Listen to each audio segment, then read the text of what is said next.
Estamos de volta agora com essa terceira parte. Vamos conversar um pouquinho sobre o caboclo das sete encruzilhadas. A gente fala dele, mas quem é o caboclo das sete encruzilhadas? É o chefe, né? É o chefe. É o chefe da Umbanda. Não tem como não falar do caboclo se não falar das frases dele. O caboclo ele tinha frases marcantes. Como o menor dos espíritos que baixa nessa terra, porém amigo de todos. Sou e serei sempre o humilde caboclo das sete encruzilhadas. Era uma coisa marcante nele, de sempre falar: eu sou o mais pequeno de todos, eu sou o mais humilde de todos, porém sou amigo de todos, e não importa o tamanho da minha missão, não importa os caminhos que tem, todos serão abertos a mim. Eu sou o mais pequeno, o mais humilde. Mas para quem que ele é mais pequeno e mais humilde? Na palavra de Jesus. Por quê? Porque o caboclo das sete encruzilhadas, ele é um espírito, ser humano, como todos nós somos, um espírito revelador, um espírito cristão, e é importante a gente falar isso, é uma coisa que a gente não fala muito, porque ele carrega essa herança com ele, e muito, muito sério, muito linha dura. Muito, e talvez pelo perfil e personalidade do espírito. Né? Ele era um religioso, né? Você vai comentar sobre isso. De qualquer forma, essa é a questão principal. Assim, o espírito que se manifesta no terreiro de Umbanda, o teu caboclo, o teu preto velho, ele era um homem, né? Uma mulher com personalidade, ela viveu de uma forma, teve um estilo de vida, crenças, convicções. E o caboclo era esse espírito, então, cristão, religioso. Cristão, religioso. Rígido, né? Rígido. No primeiro livro de Umbanda, Léo de Souza, 1933, e tem uma passagem que eu acredito que é uma passagem simbólica, mística, aonde o caboclo conta como ele revelou a Umbanda. E é simplesmente lindo. Ele fala que ele estava num ponto do espaço olhando para a terra. E ele sentia tristeza, porque ele não sabia como ajudar, onde ajudar, por que ajudar. E nesse momento apareceu a imagem de Jesus. Jesus olha para ele e aponta um lugar.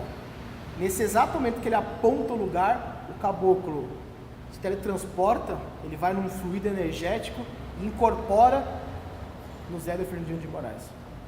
Então arrepia, porque é simbólico. O que ele quer mostrar ali?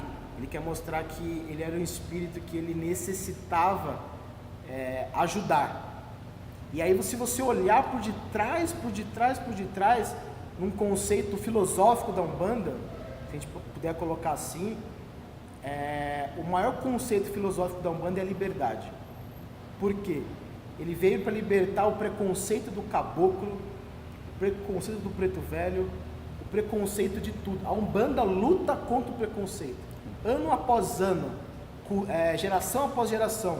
Tem os baianos, tem os exus, tem os marinheiros. Os povos que constituem a Umbanda são povos que são marginalizados. Povos de resistência, né? De resistência, que sofreram porque foram impostos. E a Umbanda luta pela liberdade. O caboclo é o maior símbolo. Jesus também é um símbolo de liberdade.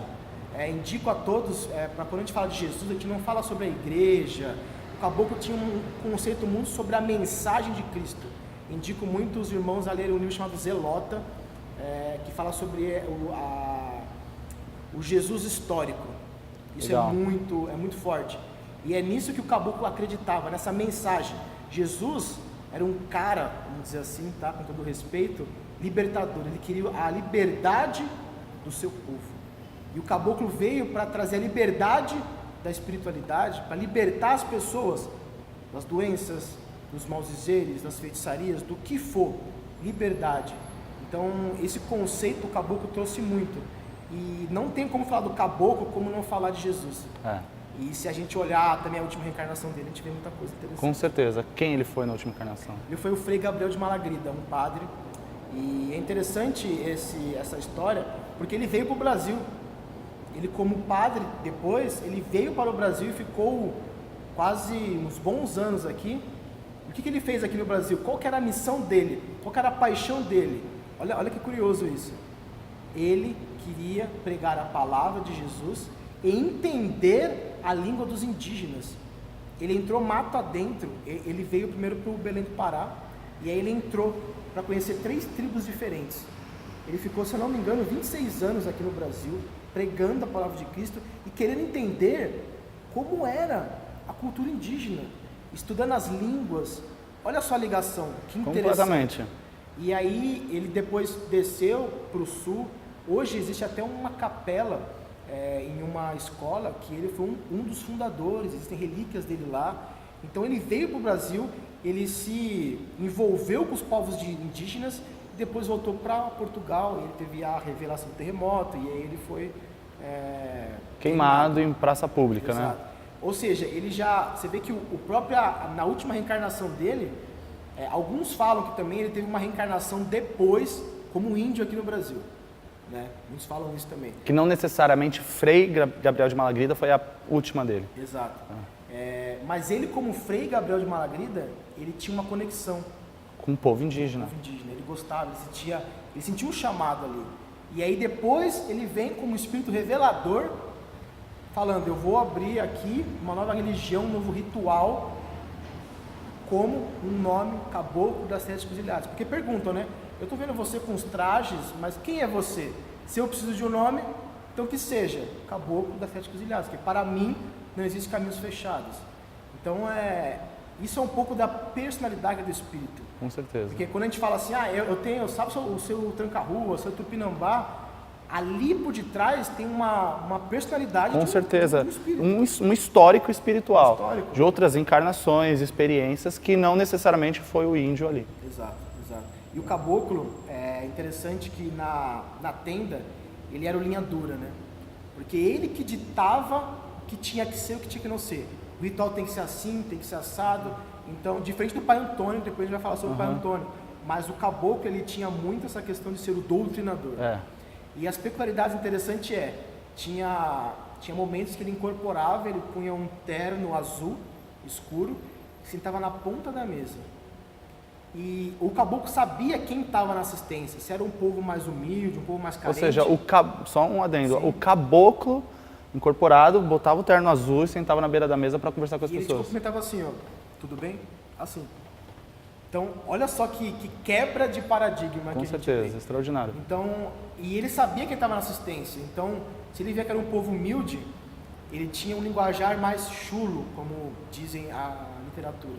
Se ele via que era um povo mais intelectual, ele tinha um linguajar muito mais requintado. Então ele flutuava em tonalidades, ele era vocabulário e tudo mais. E ele estava ali, incorporado. Hoje, se você vê um caboclo colocando um terno e falando palavras bonitas... marmoteiro, vamos publicar no Facebook. Vamos queimar ele em praça pública, né? É uma coisa assim. Mas você entende que naquela época era um contexto diferente. E ele trabalhava muitas vezes, às vezes, sentado na ponta da mesa. Então, você via que hoje o trabalho do caboclo é totalmente diferente do fundador, do anunciador da nossa religião. Então, você vê que essas coisas assim, ele tratava, às vezes... Mas acredito que a preocupação do passado não era a preocupação que nós temos hoje, de buscar legitimidade na incorporação. Tanto que eu nunca houve, talvez, em outra época, tanto julgamento e apontamento sobre a incorporação de um ou do outro. Então, na época, era a mensagem que estava sendo... a preocupação era da mensagem, era da essência daquele trabalho. Não se o caboclo estava de terno, de penacho, com o pé levantado.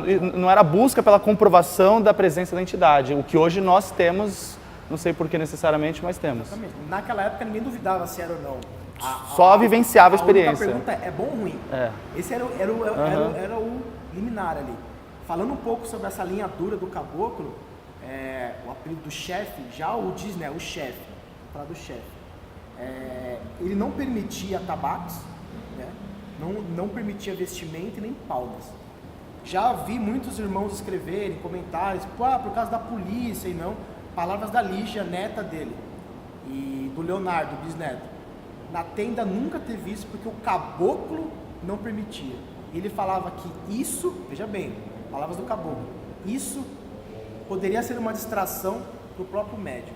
Poderia ser vamos dizer assim, um perigo para o médium desvirtuar em algum momento.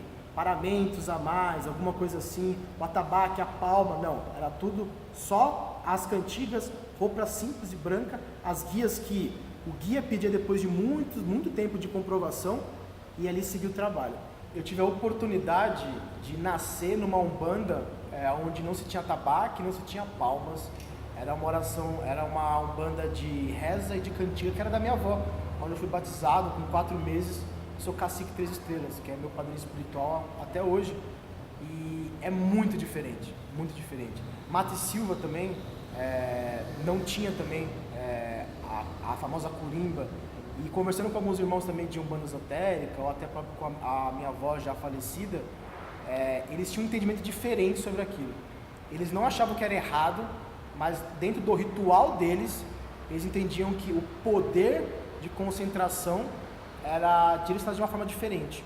Então era, na verdade, uma dinâmica de trabalho. Não tem certo e errado, e sim a forma. E eu digo para vocês, quando a gente não tem, lógico que quando o médium ele atinge uma maturidade, ele não precisa mais de nada, ali é uma condução de... Com certeza, ele de um não está trabalho. apoiado nisso. E só que desde o começo você trabalhar assim, é muito mais difícil. A curimba tem essa questão de dar o auxílio. Com certeza. No começo também. Então são peculiaridades que a gente fala também sobre Que legal. esse tipo de ritual.